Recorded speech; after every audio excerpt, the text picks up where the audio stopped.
Welcome back to the deep dive. Today we're plunging into one of the most foundational and, let's be honest, often pretty daunting areas of law, constitutional law. Definitely daunting. Yeah. And if you're prepping for something as rigorous as the bar exam, this isn't just about memorizing rules. It's Yeah. really about understanding the intricate dance between governmental power and individual rights. Our mission today is to give you that crystal clear, detailed understanding, pulling out the crucial nuggets you need to master.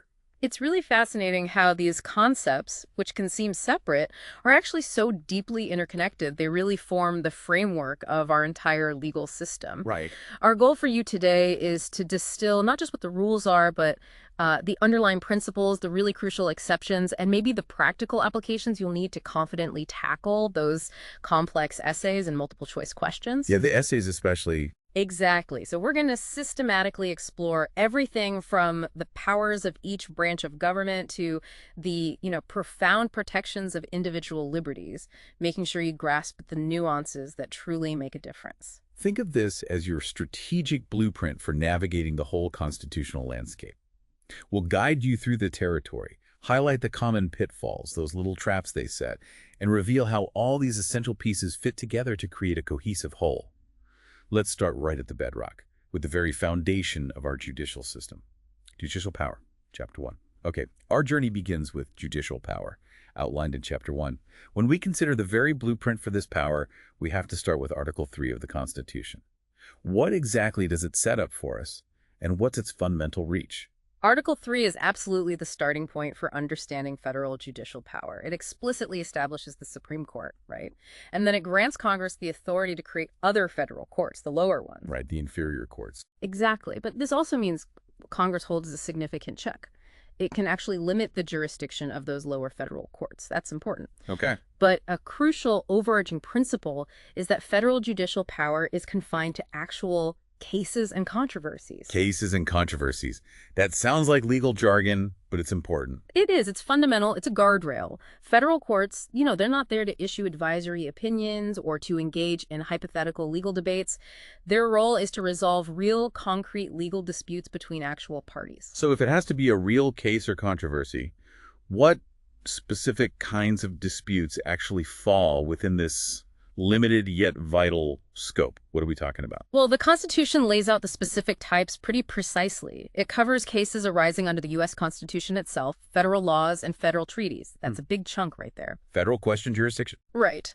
It also includes disputes where the United States is a party, or very commonly, disputes between two or more states. You'll also find jurisdiction for cases between a state and citizens of another state, or even between citizens of different states. That's your classic diversity jurisdiction. Okay.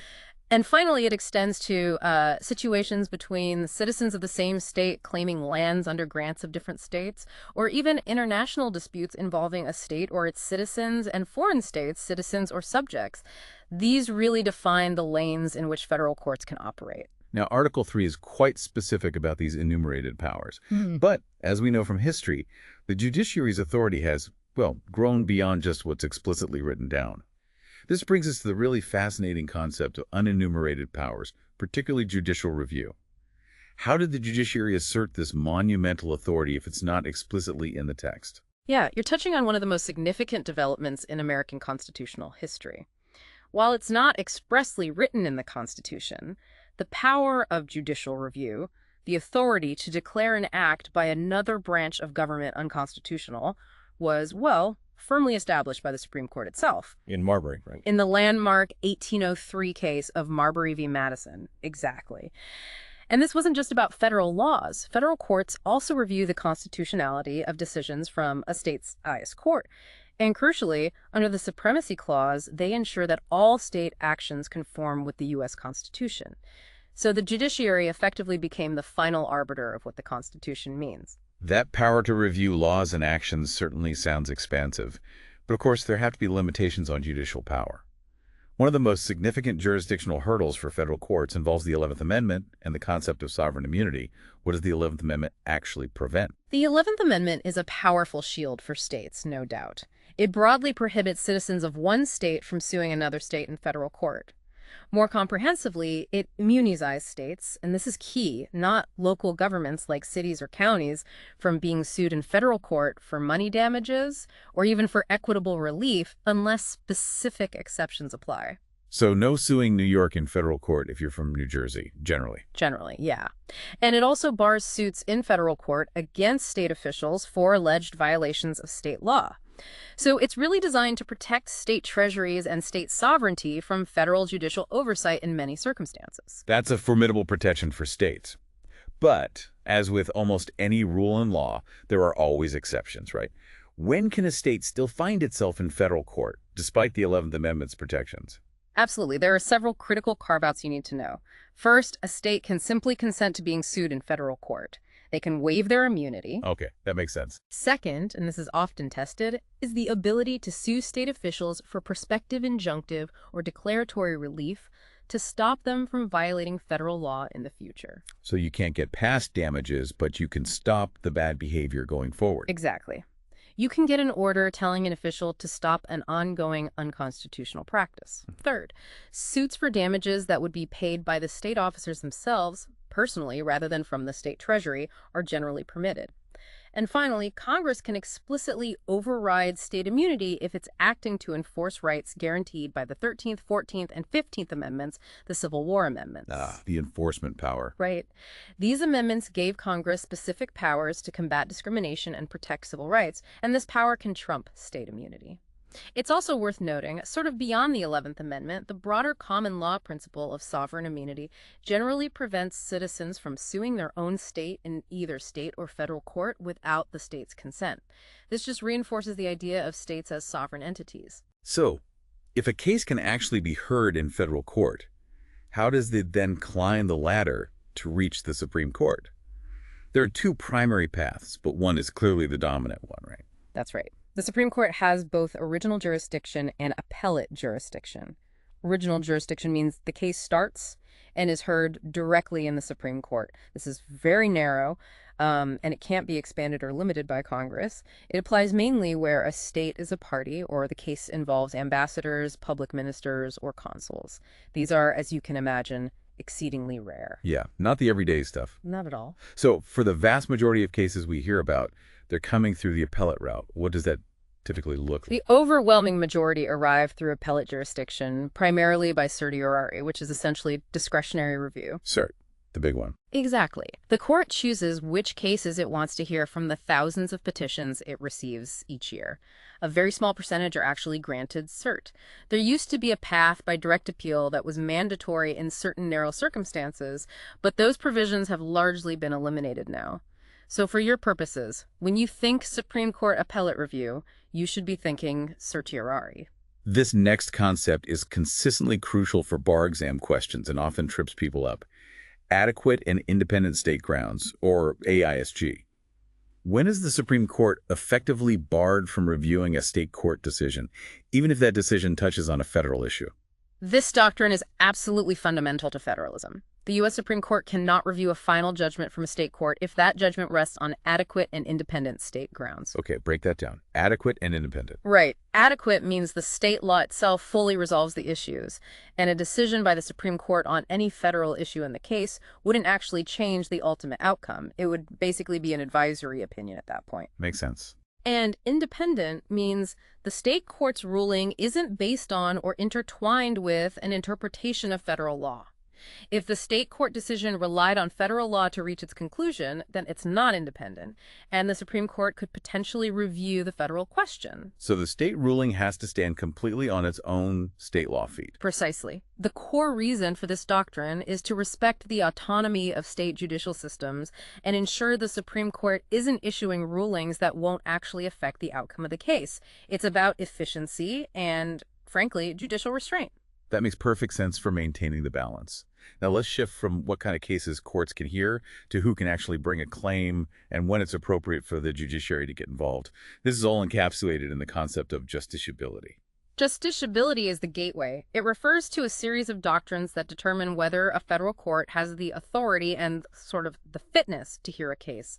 These concepts ensure that courts are resolving real disputes, not abstract political debates or, giving advice. The main components are standing, ripeness, mootness, advisory opinions, and political questions. Let's start with standing. A plaintiff can't just sue about anything they disagree with, right? They have to prove they're the proper party to bring that lawsuit. Precisely. To establish standing, a plaintiff must demonstrate 3 constitutional requirements. First, an injury, in fact. Injury, in fact. This means the plaintiff suffered a concrete and particularized harm, something distinct and direct that affects them personally. It doesn't have to be physical or economic, but it must be actual or imminent, not just speculative. Okay, not just a general complaint. No. Second, causation. The injury must be fairly traceable to the defendant's challenged action. There has to be a clear link. And third, redressability. It must be likely that a favorable court decision will actually remedy the injury. If the court winning the case won't actually fix the problem for the plaintiff, there's no standing. Injury, causation, redressability. Got it. And beyond these constitutional minimums, there's also prudential standing, which involves judicially created rules that might further limit who can sue, even if they technically meet the constitutional threshold. And are there common exceptions to these standing rules that pop up frequently, especially for bar exam takers? Yeah. I'm thinking of taxpayer status or bringing claims on behalf of others, that sort of thing. Absolutely. These are classic points for examination. Generally, a taxpayer has no standing to challenge the way the government allocates its funds. That's a common trap on exams. Right. Just being a taxpayer isn't enough. Usually not. However, a crucial exception exists. A taxpayer does have standing to challenge government expenditures as violating the Establishment Clause. For example, if federal funds are directly supporting a religious institution in a way that appears unconstitutional. It's a very specific carve-out to remember. Then there's third-party standing. Generally, you can't sue based on someone else's claims. But exceptions exist when there's a special relationship between the plaintiff and the third party. Think doctor-patient or an association suing for its members. Or if the third party is genuinely unable to assert their own rights due to practical barriers, like, say, fear of retaliation. So an organization can sometimes sue on behalf of its members. What are the rules there? Yes, for organizational standing, an organization can sue on its own behalf or on behalf of its members if 2 conditions are met. First, its members would have standing to sue in their own right, and second, the interests at stake are germane or relevant to the organization's purpose. Okay. Lastly, legislative standing is usually quite limited. Legislators generally lack standing to challenge laws they voted against, as that's considered part of the political process. But the legislature itself may have institutional standing if the claim directly relates to its own institutional functions or powers. Right. So when you're tackling standing questions on the bar exam, always focus on whether the plaintiff is legally qualified to bring the claim, rather than getting sidetracked by the merits of the underlying issue itself. Good tip. Yeah. Okay, beyond who can sue, there's also the vital question of when a case can be brought. That falls under timeliness, and it involves the concepts of ripeness and mootness. Exactly. Ripeness ensures that the controversy is not brought too early. The plaintiff must have experienced a real injury or an imminent threat of harm. If an action is filed before the injury has truly materialized or is certain to occur, it's considered unripe and not ready for judicial review. Too soon. Too soon. Conversely, mootness ensures that there's a live controversy at every stage of the review process. If the legal issue or the plaintiff's injury no longer exists by the time the case reaches the court, or even during the appeal, the action is moot because there's nothing left for the court to actually resolve. So once the specific event that caused the issue has passed, like maybe someone graduates from the school they were challenging a policy at, is the case always moot? Are there crucial exceptions? Yes, and this is a very common area for bar exam questions. A case is not necessarily moot if the controversy is capable of repetition yet evading review. The classic The exception. classic one. This applies when the nature of the controversy is so short-lived that it won't last long enough to work its way through the judicial system, but it's likely to happen to the plaintiff or similar plaintiffs again. The classic example is a challenge to restrictions on pregnancy in abortion cases. The pregnancy ends before the case can be fully litigated. Right. Another key exception is voluntary cessation. If the defendant voluntarily stops their illegal or wrongful action only after the lawsuit starts, but they're free to resume it at any time, the case is generally not moot. Courts want to prevent defendants from simply stopping an action to avoid a ruling, only to restart it later. Makes sense. They can't just game the system. Those are the big ones for justiciability. What other doctrines prevent a federal court from hearing a case, perhaps for reasons of judicial restraint or separation of powers. Well, we also have advisory opinions, which, as we mentioned, federal courts are strictly prohibited from issuing. There must always be an actual concrete case or controversy. If a fact pattern on an exam involves a request for a declaratory judgment that seems purely hypothetical, it's likely testing this prohibition. Okay. However, declaratory judgments themselves, where a party seeks a determination of the legal effect of proposed conduct without asking for damages or an injunction, are permitted if that proposed conduct poses a real and immediate danger to a party's interests. It's a subtle but important distinction. So there has to be a real threat. A real threat, yes. Finally, we have political questions. These are issues where the Constitution has assigned decision-making to a different branch of government, or where the matter is inherently not suited for judicial resolution. Examples include certain aspects of foreign policy, some military decisions, or the internal procedures for impeachment. Courts basically acknowledge that some issues are just outside their institutional competence or constitutional role. And sometimes, even if a case is justiciable, a federal court might still decide not to hear it, choosing to defer to the state courts. This is the doctrine of abstention, and it seems to be about, well, judicial comedy, respecting the states. You're right. A federal court may, in its discretion, abstain from deciding a claim, but only when strong state interests are genuinely at stake. This doctrine underscores judicial deference to state courts and the principles of federalism. There are several types you might see. Pullman abstention is invoked when there's an unsettled question of state law that, if clarified by state courts, could potentially resolve or avoid the federal constitutional question. The federal court essentially hits pause to let the state court interpret its own law first. Right. Younger abstention typically applies to pending state criminal cases. A federal court will generally abstain from interfering with these absent very unusual circumstances like bad faith prosecution or obvious harassment. Let the state process play out. Right. Burford abstention comes into play if federal court intervention would disrupt a complex state regulatory scheme, particularly in areas where state expertise is paramount, like maybe land use planning or oil and gas regulation. And Colorado River abstention allows a federal court to abstain if a substantially similar case is already being heard in state court, and there are truly exceptional circumstances that justify the delay in the federal proceeding. All these doctrines reflect a strong desire to avoid unnecessary friction between federal and state judiciaries. Powers of Congress, Chapter 2. We've just unpacked how the courts interpret the law, holding other branches accountable. But of course, laws have to come from somewhere. Let's now pivot to the branch that actually makes those laws, Congress. Their powers are immense, but also, carefully constrained. Expert, what's the fundamental principle that sets congressional power apart from, say, a state legislature's, and where does that foundational difference really shine? That's a brilliant way to frame it, because this fundamental distinction is often a trap on the bar exam. Unlike states, which possess a general police power, this broad authority to enact laws for the health, safety, and welfare of their citizens, Congress has no general power to legislate for the general welfare as a freestanding power. Right, no federal police power. That's a key takeaway. Absolutely key. This means if you see a federal statute on your exam, its validity cannot be based simply on federal police power. You must identify a specific enumerated power like the Commerce Clause or the taxing power that actually authorizes Congress's action. It really highlights that the federal government is one of limited enumerated powers. Okay, so no general police power for Congress. But as you said, they have incredibly powerful enumerated powers, none perhaps more expansive or frequently litigated than the Commerce power.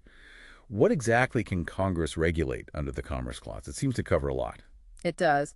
The Commerce Clause is indeed a powerhouse.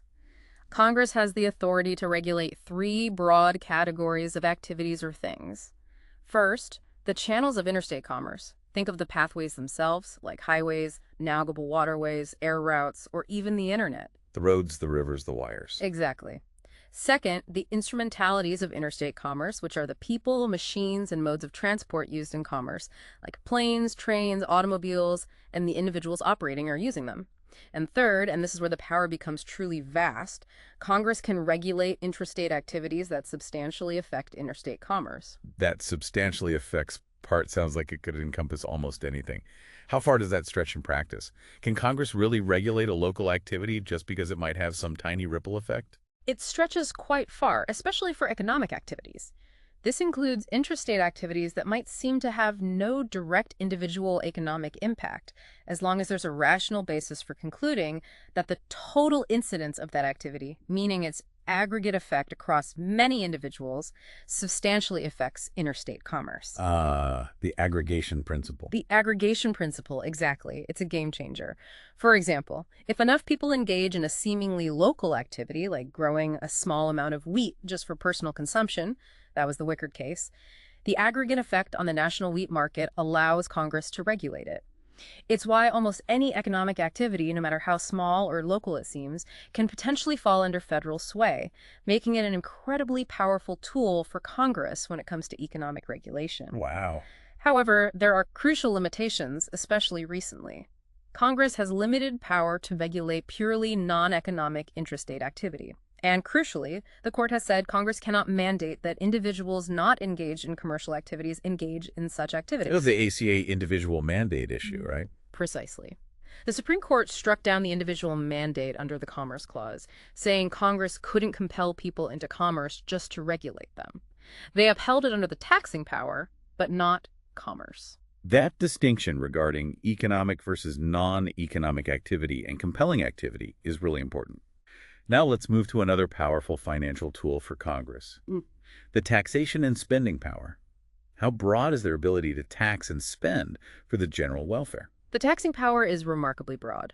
A tax imposed by Congress will generally be upheld if it has any reasonable relationship to revenue production.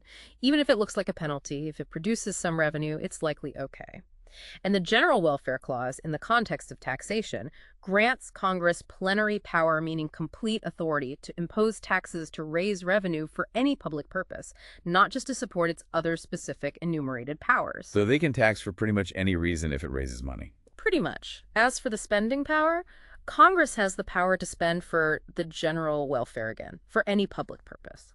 And a common exercise of this power, and very testable, is to place conditions on the funds it disperses to states or other entities. Here's money, but you have to do X. So Congress can attach conditions to the money it gives out. But surely there are limits to what kind of strings they can attach, right? They can't just impose any condition they dream up. You're absolutely right. There are important limitations on those spending conditions. Congress cannot impose unconstitutional conditions, meaning they can't force states to violate individual rights as a condition for receiving funds. The conditions also must be unambiguous, so states clearly know what they're signing up for. Okay. And they must be related to the federal interest in a particular national project or program. There has to be a connection. Finally, the conditions cannot be so severe as to coerce state behavior and compel states to act unconstitutionally. There's a fine line between offering incentives and outright compulsion, where pressure turns into compulsion, as the court put it. Right, the anti-coercion principle. Exactly. So when you see an appropriation bill or an authorization bill on your bar exam, immediately think about Congress's power to spend and the validity of any conditions attached. That's likely what's being tested. Beyond the huge powers of commerce and tax spending, what other significant powers does Congress wield that we should keep in mind? Congress possesses several other distinct powers. First, the property power. There's no express limit on Congress's power to dispose of federal property. They can sell or manage federal lands pretty freely. However, Congress may only take private property for public use, and then only with just compensation and to effectuate one of its enumerated powers that ties into the Takings Clause later. Okay. Second, their power over non-citizens and citizenship. Congress holds plenary complete power over non-citizens residing in the United States, although this is subject to the Fifth Amendment Due Process Clause. Congress also has exclusive authority over the naturalization process, meaning how individuals become citizens. And the necessary and proper clause. That sounds like a powerful addition to existing powers, but it's not a standalone power, is it? That's a crucial distinction. You've hit on a common misconception, and it's a critical distinction for the bar exam.